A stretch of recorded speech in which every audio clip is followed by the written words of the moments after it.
I am a statistic. I am a victim of rape. Raped by a colleague, a mentor, my boss, a City of Philadelphia police inspector. January 2006, I was asked by the inspector to join his elite task force. I accepted the opportunity with the belief that I had been chosen because I was a good cop. Unfortunately, that was not the case. 3 days after I began the East Task Force on January 6th, 2006, my new unit was hosting a going-away party at a local bar for my inspector's upcoming departure to the FBI Academy.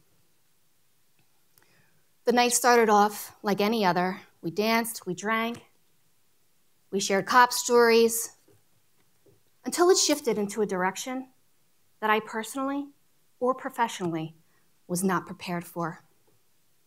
I had taken a call outside from a friend and a fellow cop when the inspector walked out the door behind me. I told my friend that the inspector just walked out, wanted to talk to me, and that I would call him right back. That's when the inspector grabbed my hand, walked me across the street to where his city-issued vehicle was located, leaned up against it to meet me at eye level, wrapping his arms around my waist, bringing me closer to him, and kissed me. I was in a state of shock, not knowing what to do or what to say. And that's when he says to me, "I always knew that there was something between you and me," and attempted to kiss me again. I knew that that was furthest from my truth.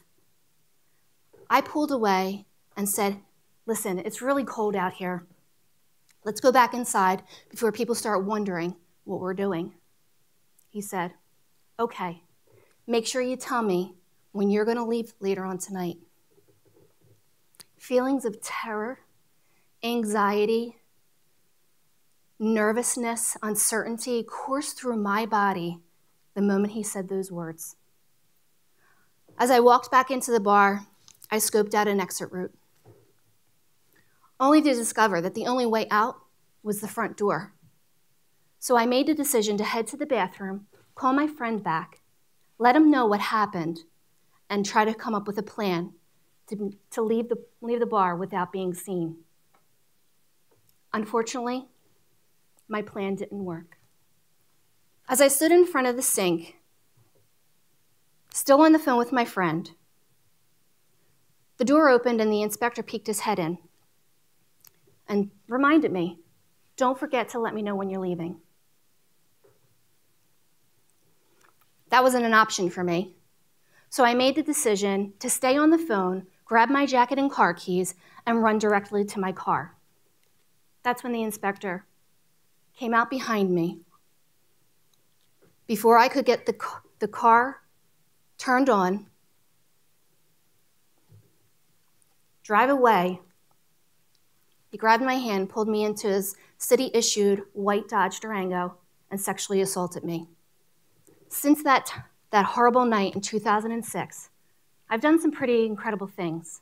I was accepted as a RAIN speaker, which is the Rape, Assault, Incest National Network Speakers Bureau. I volunteered as a sexual assault counselor with WAR's 24-hour hotline, where I would answer calls and console my fellow survivors who were too struggling with sexual trauma like myself. I've spoken on local radio, featured on podcasts and television. I've been quoted in various news outlets, in articles, as well as speaking to the media here right in Philadelphia. Also have been featured in Time, Philly Mag, and Law Enforcement Today. I've given speeches, lectures, and workshops to college fraternities and sororities, and last year I actually had the opportunity to speak at the Pennsylvania Conference for Women, where Amal Clooney and Serena Williams were keynote speakers. That's incredible enough in of itself. I've had the opportunity to also share the stage with 3 local senators on a panel discussing how victims of rape are blamed and retaliated against for reporting their sexual assault rather than blaming the systems that fail them. I also reported my assault to the Philadelphia, I always get this wrong, the Philadelphia City Controller's Office, who was auditing at the time the city's finances, after a former police detective had won a $1.25 million law settlement for retaliation for her too reporting her sexual assault committed by my perpetrator to Internal Affairs. I actually happened to be her key witness on that case. This led to the Philadelphia mayor imposing a new policy mandating all City of Philadelphia employees to take sexual harassment training every 2 years. I've been featured as a survivor speaker on RAIN's website as well as their newsletter. I've won the Magnified Mover Award at the Celebrating You Women's Conference. And I've also became a member and voted secretary on the Philadelphia District Attorney's Crime Victim Advocacy Committee. It would be an understatement to say that I've done some small victories.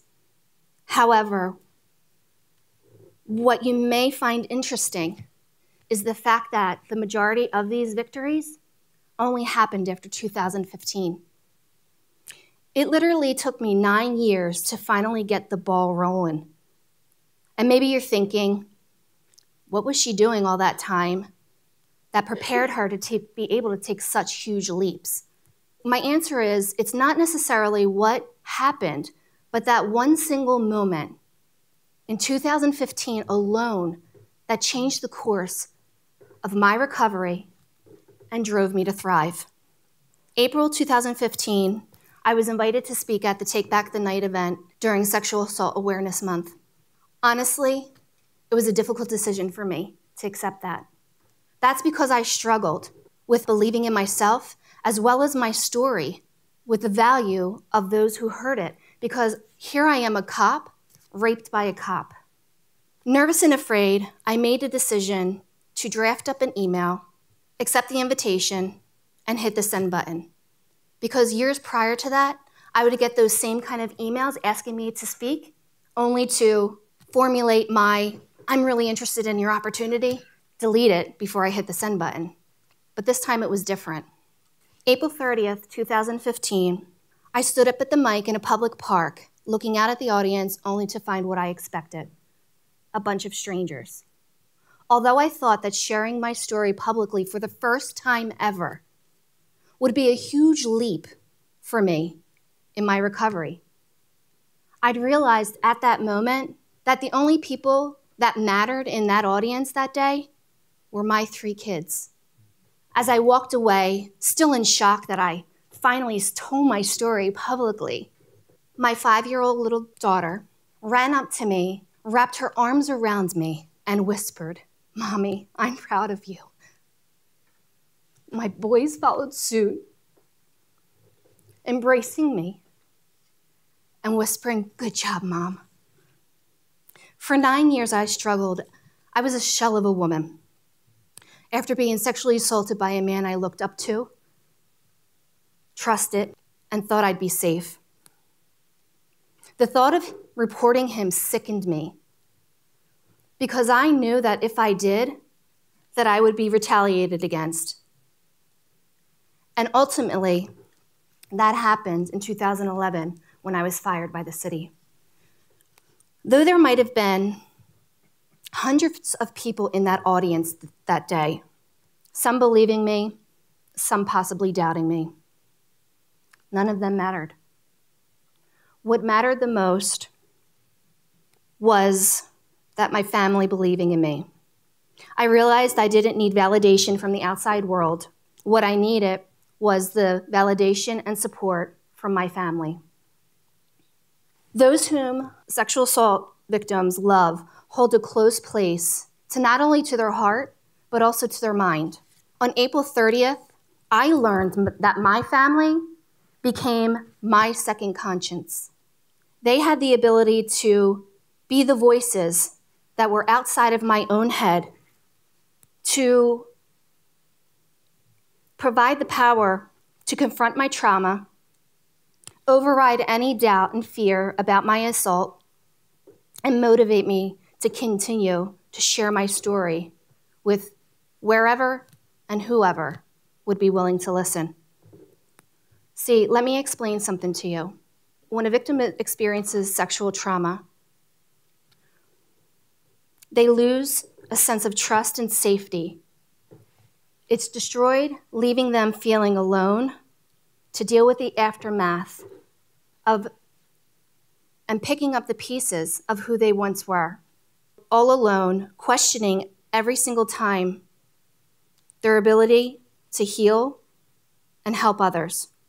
For victims of sexual violence, hearing encouraging and supportive words in the voices closest to them can be more empowering, if not more than their own voices, their own conscience that are inside of their head. As a victim of rape, you have this internal voice, your conscience, that constantly repeats, who's going to believe you? Do people really want to hear your story? What makes your story any more relevant than another survivor's story? What makes you think you can take back, can address your trauma? What my conscience said was, no one's going to believe a cop's story over a police inspector's. No one's going to believe that you got assaulted. You're a cop. You're supposed to know how to protect yourself.